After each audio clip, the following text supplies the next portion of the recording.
Over half of Americans, and I'm sure it's the same for Canada, spend more than 50% of their time online. 50%!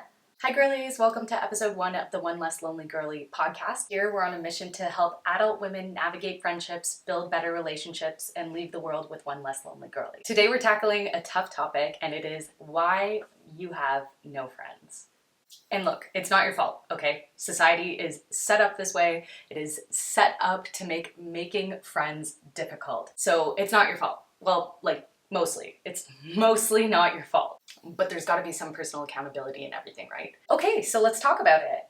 Everyone deserves to feel a sense of belonging, but in today's world, that is becoming increasingly harder to do, and we are facing a loneliness epidemic that goes beyond the already very lonely periods in life that women face, from the isolation in early motherhood or first-time motherhood to women getting lonelier as they progress in their careers. Men get less lonely, women get lonelier.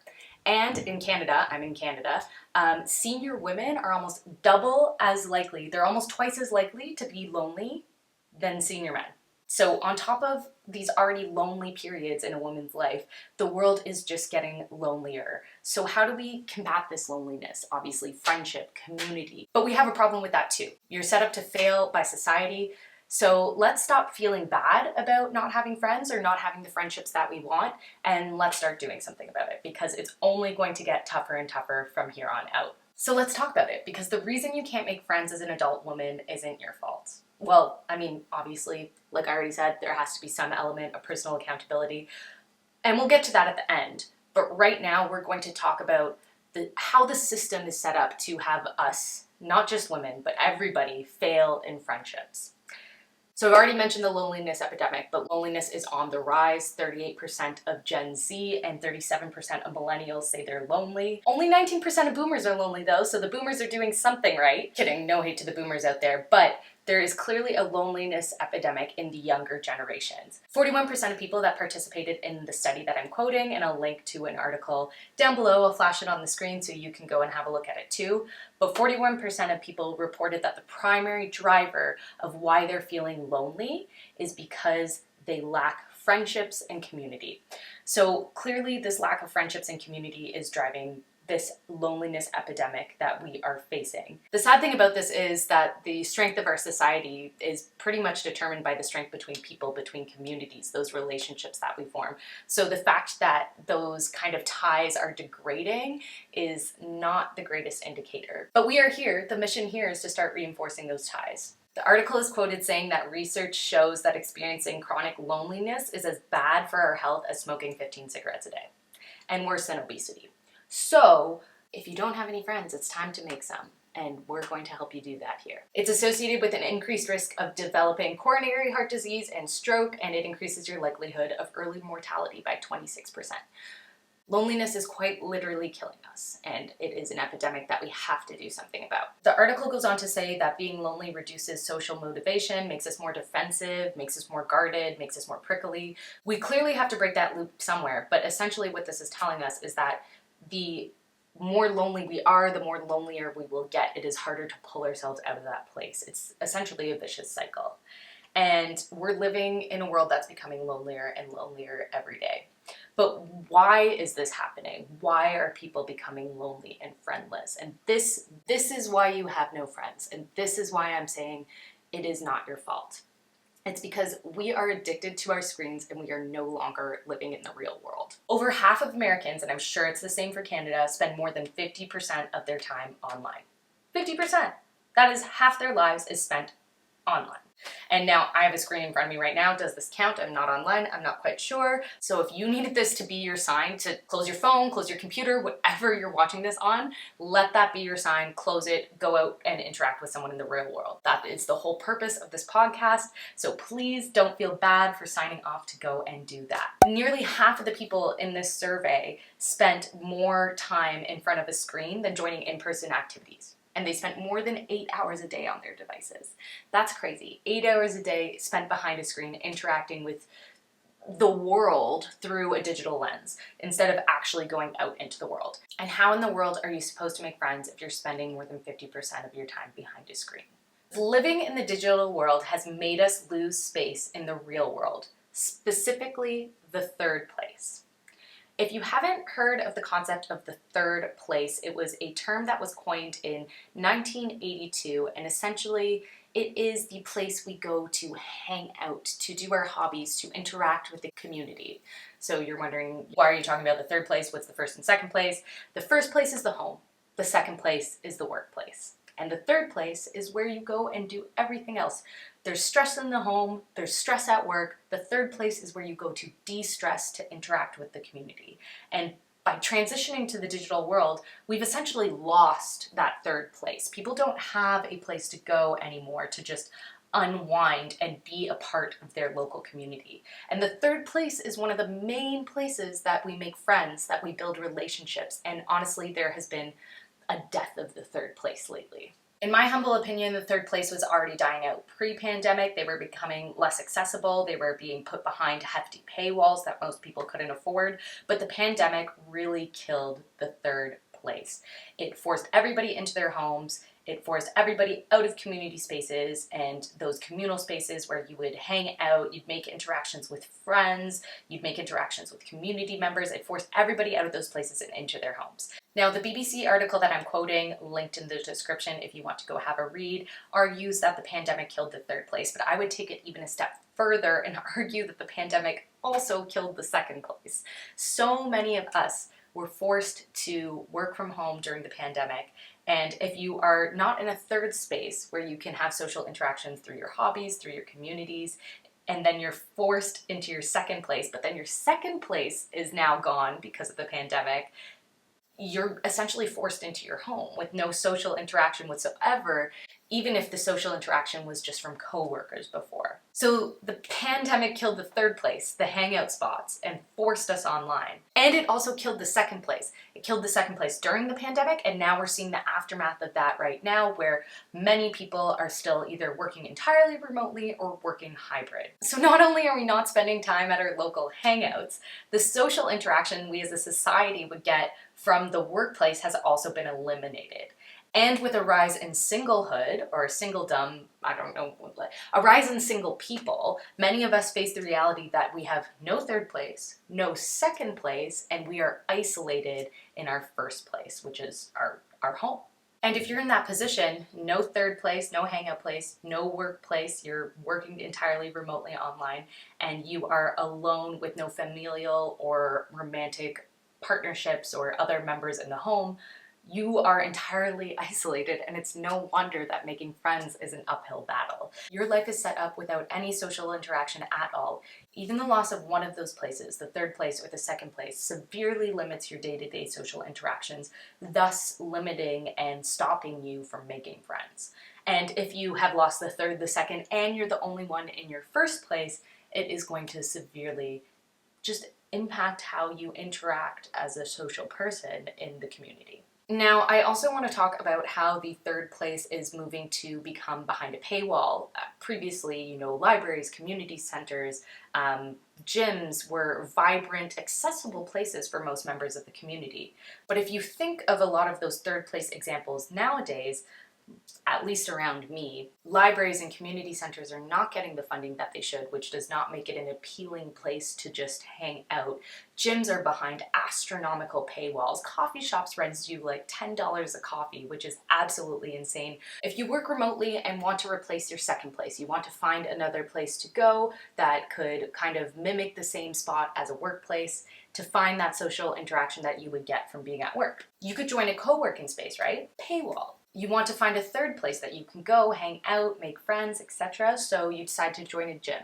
Boom, paywall. And especially in Toronto, gyms are astronomically expensive. Like, it's actually insane. And then the places that you can access for free, like a public library or community center, are getting less and less funding and care, making it less and less appealing for community members to go and hang out there and use it as a third place. Barriers between work, home, and play are essentially corroding. Everybody's moving out of the third place into the second place, out of the second place into the first place, and then even out of the first place and onto their screens. It's a recipe for disaster and a recipe for fewer and fewer connections to be made, friendships to be made, etc. The third place is essentially the home of those kind of wild card social interactions that you would never expect to have in a day, but could be the start of a beautiful friendship. So as we move, again, from the third place to the second place to the first place to on our screens, we're essentially corroding the one, differentiation between the three, and then also two, our ability to have those random social interactions throughout the day that could potentially flourish into a friendship. This BBC article quoted Karen Christensen, CEO of Berkshire Publishing Group, and also someone who has edited and written several books on community. And what she said is, our relationships and responsibilities used to be easily compartmentalized. The intimate pieces at home, the professional at work. This division made it easier to handle the stresses of our lives. But when the two sides folded into each other at the start of the pandemic, we struggled to process the cognitive load. And the third places in which we tend to relieve those stressors disappeared at the same time. With our favorite hangouts banned, we've been stuck in environments that we equate only with work, either professional labor or domestic labor, with no place to let off steam and to get some respite. And there has been an outsized impact on people who also have caring responsibilities, as there's literally been very little space for a break of any kind. The third place offers an opportunity to connect, socialize, and express yourself. We are losing the third place, and that is one of the reasons why friendships are becoming harder to come by, harder to form, and just social interactions in general are on the decline. Now, I don't have any data to back up this next point, so take it with as many grains of salt as you please. But I think one of the main contributing factors to why everybody sucks at making friends nowadays is because there is a growing preference in our society to value the aesthetic over actually experiencing the moment. Sharing experiences and being present in the moment with others creates a sense of belonging, whether that flourishes into a friendship or not. Sharing experiences with other human beings amplifies that experience and becomes the foundation on which a friendship starts to form. But the world is gravitating towards valuing the social media aesthetic over actually experiencing and spending time in the moment with other people. More and more often, I'm seeing and hearing stories of people traveling, doing activities, and curating their life in pursuit of an aesthetic. No hate to anyone doing that, because that is the world we live in, and sometimes you need to, I get it for the gram, whatever. But if you're constantly focused on how things look instead of how they make you feel, you're not going to make any friends despite being surrounded by people while you are going through these experiences. And look, girly, I'm not saying you're doing this, but I'm saying enough people in this world are doing this that it's making it harder and harder to be present with other people in an experience in a moment. People are taking vacations for the pictures, buying bags for the aesthetic, going to gyms to make the reel, which is all fine in isolated incidents, but when it happens more and more often and it happens everywhere, it becomes harder and harder to make friends and build those relationships with other people because nobody is actually there.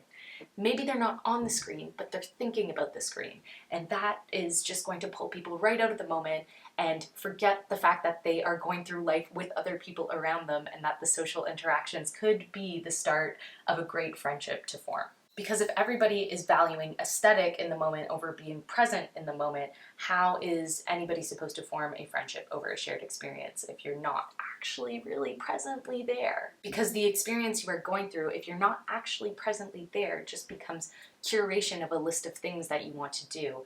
And the focus is shifted from how the experience makes you and the others around you feel to how it looks. And how it looks is just not enough to sustain the creation of a new friendship. Okay, girlies, so we've talked about society, but now it's time to talk about personal accountability. And honestly, society has set us up to fail when it comes to making friendships. Like, it is probably why you have no friends. If you have no friends or if you want new friends, whatever it is, society is the reason. We are set up in a system that is failing us. It is truly, truly, truly the reason that so many people don't have friends and are becoming lonelier and lonelier and lonelier. But now it's finally time to talk about you, or us, or just like anybody, people in general. We're talking about people because obviously there's an element of personal accountability in this. But I truly believe whether you're extroverted, introverted, have conventional hobbies or none at all, are old or young, no matter who you are, you deserve friends. And don't let anyone tell you otherwise. You deserve to live a life that is filled with the amount of social interaction that you want and filled with the people that you want to be in it. Now, I do think there are a few pre-qualifications you need to have to start making friends. And they are the following. You have to be kind, you have to be empathetic, and you have to be an active participant in the community spaces around you. If you have these three things, then wonderful. You're on your way to building beautiful friendships. If you do not have these three things, you may be the problem and you might have to start working on it. But so you can find there are so many people in this world with so many interests that do so many cool things. You will find somebody who matches with you. All you have to do is be kind, be empathetic. And the hardest part of it all, the truly hardest part of it all, is being an active participant. Because if you are not an active participant in your community, if you are not actively engaging with people outside of the home, you're not going to make friends sitting home alone. And it sucks to hear, but you just have to go out and make that effort. Now, of course, there are obviously many more qualities that can make you attractive or not as a potential friend. But the three things I listed, being kind, being empathetic, and actively seeking friendships, are, in my humble opinion, the only necessities. Basically, if you're just a decent human being and you're trying to make friends, you're not the problem. Society it's making it hard for us to make friends. It really is. We're set up to fail. But you cannot let the fact that we're set up in a system that is not helping us make friendships get to you. You cannot let that get to you, or else you will not be an active participant. And that is one of the prerequisites. You have to be an active participant. You have to keep trying. As women, we crave connection, we crave community, we crave belonging. We cannot give up.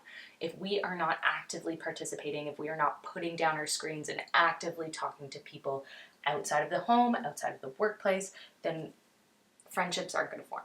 You have to actively participate, and that is one of the hardest things to do because it is just getting harder and harder. The rest honestly doesn't matter. Yes, there are things you can do to improve your odds of making friends, and we're going to talk about that in episode 2, all of the actionable items that you can take to make friends. So stay tuned, subscribe to this channel. Let me know in the comments below if you like this video. So there are things you can do to improve your odds. But if you're decent and you try, you will find people if you participate, because there are other people who are decent and kind who are also participating, and they also want to make friends. You just kind of have to put yourself out there, and that's the tough part. That is the key.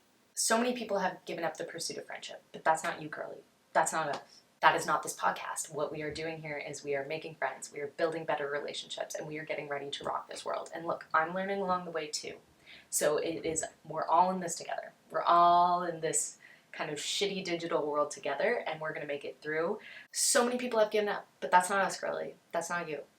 It's not us. So again, if you need to pause this video, go outside, talk to your neighbor, go order a coffee and talk to the barista at the coffee shop. Just say, hey, how's your day going? Oh, good. If you need to do that, go do that now. Sign up for a spin class. Go try pottery. I don't know. Go find your third place. That's what you need to do. You need to go find your third place. Pause the video. Go do that.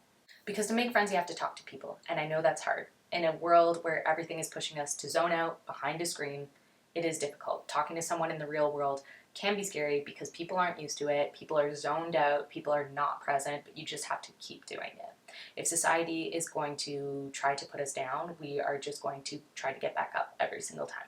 Society is quite literally setting the world up to fail in the friendship department, and that is why so many people are growing increasingly lonely and lacking the friendships that they want in life. But you've got this. I believe in you. Tune in for episode 2 of the One Less Lonely Girly podcast, where we will be talking about all of the actionable things that you can do to improve your odds of building friendships. Thanks for tuning in. Love you. Bye.